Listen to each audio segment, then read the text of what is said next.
Welcome, dear listeners, to a tale of mystery and horror set in the enigmatic Phulpur village. Nestled in the heart of India, this quaint hamlet is shrouded in an aura of intrigue, its narrow lanes whispering tales of the supernatural. A place where the moonlight casts long shadows and the night air hums with an unsettling silence. Here the echoes of the past intertwine with the whispers of the present, spinning a web of chilling folklore. One such tale is the legend of the Bloody Bride, a spectral figure who, on her wedding night, reveals her true form and strikes terror into the hearts of her unsuspecting grooms. Her haunting visage is a vivid memory in the minds of the villagers, a chilling reminder of the horrors that lurk in the shadows. This is where our story begins on the wedding night of Abhishek and Myra. What awaits them in the darkness? Only time will tell. A joyous occasion soon turned into a chilling nightmare. Abhishek and Myra's wedding night, which should have been a moment of pure bliss, turned into a horrifying revelation. Myra, the shy bride, confessed a terrifying secret. She was a deadly bride who, after celebrating the wedding night, killed her partners. Thinking it was nothing more than a morbid joke, Abhishek dismissed her claims. But then, Myra's eyes began to change color, casting a shadow of dread over the room. As the couple's intimate moments unfolded, the eerie glow in Myra's eyes persisted, making Abhishek uneasy. He tried to confront her, but her touch seemed to quell his fears, luring him into a false sense of security. Just when he thought things were back to normal, Abhishek stepped onto the balcony and made a chilling discovery. A lifeless bride's body lay in the garden below. His heart pounding in his chest, Abhishek confronted Myra, but she had transformed into a stunningly beautiful woman. Caught in the spell of her allure, Abhishek was oblivious to the imminent danger. In a shocking twist, Myra, or the entity posing as her, seemed to drain the life out of him, leaving him lifeless. And thus, amidst the festive decorations and the lingering scent of the wedding, Abhishek became another victim of the Bloody Bride. The joy of the wedding night was replaced with a chilling silence, broken only by the distant hooting of an owl. As the moon shone down on the lifeless body of Abhishek, the village of Phulpur was left to grapple with the horrifying truth of the Bloody Bride. But what about Myra? What happened to the shy bride who turned into a deadly predator? And what about the villagers? How did they react to this gruesome event? The answers to these questions, my friends, lie within the shadows of Phulpur, waiting to be uncovered. Abhishek was left lifeless, a victim of the Bloody Bride. The village, familiar with the legend, decided to take action. The villagers, recognizing the tale of the Bloody Bride, gathered hastily. The air was thick with an eerie sense of urgency. They brought with them a collection of Myra's photos, their faces set in grim determination. They believed that by burning the images, they could banish the deadly spirit that had taken residence in their village. The villagers set the photos ablaze in a large bonfire in the village square. As the flames consumed the images, a chilling scream pierced the night. It echoed through the village, a haunting reminder of the horror that had unfolded. The villagers stood in silence, their faces pale in the flickering firelight. The scream seemed to validate their actions, a sign that the spirit was being vanquished. As the flames died down, a sense of relief swept over the villagers. The village believed they had finally rid themselves of the malevolent spirit. 10 days later, an unsuspecting filmmaker arrived in Phulpur. His name was Chetan, a passionate storyteller with an appetite for the intriguing and the unexplored. With a camera in hand and a heart full of curiosity, he had journeyed from the hustle and bustle of the city to this remote village, with the aim of capturing its unique charm for his latest documentary. As he walked the narrow, winding roads of Phulpur, the whispers of the villagers began to reach his ears. They spoke in hushed tones of a bloody bride and lives lost in the dead of night.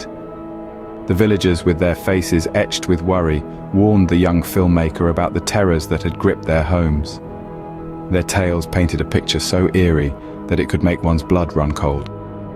Chetan listened, his eyebrows furrowed, in a mix of intrigue and disbelief. He was a man of reason, not one to be easily swayed by tales of the supernatural. Yet, the sincerity in their voices, the fear in their eyes, it left a mark. It added an unexpected layer to his documentary, a chilling subplot that he could not ignore. This was not what he had expected, but he was not one to back down. The villagers' warnings only fueled his determination. He had come to tell a story, and he would not leave until he had unraveled every thread of this complex tapestry.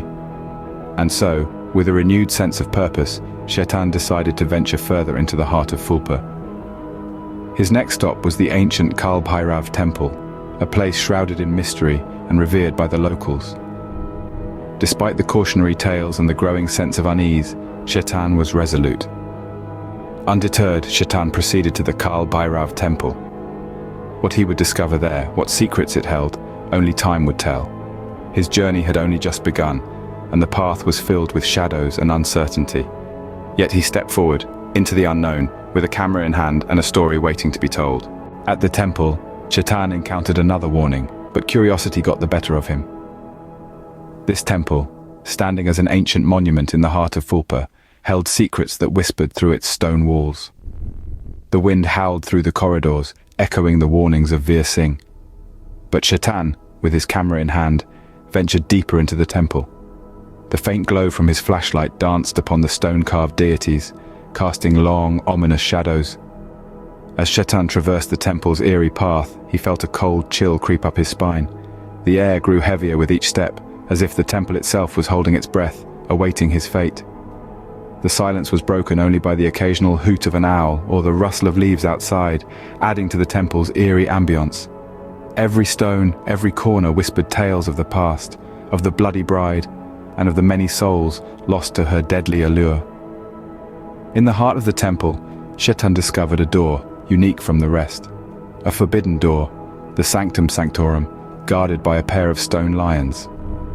The door was old, its wood weathered and scarred, yet it stood defiantly against the test of time.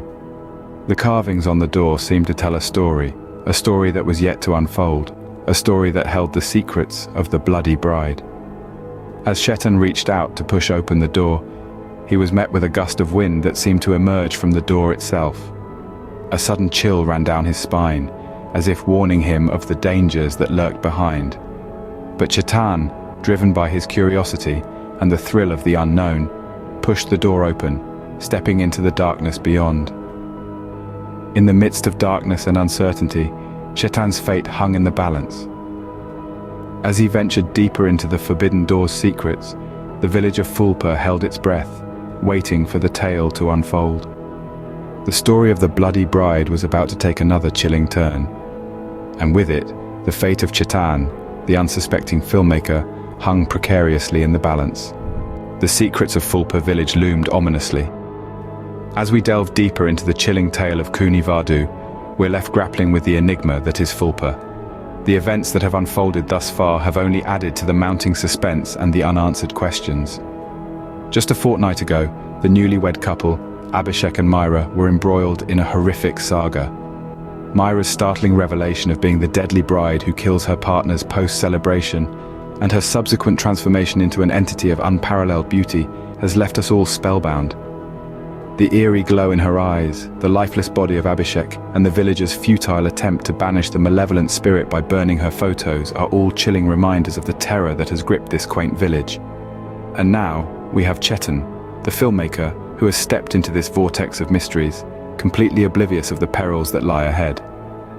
His chance encounter with the locals and their warnings about the bloody bride did little to deter his adventurous spirit.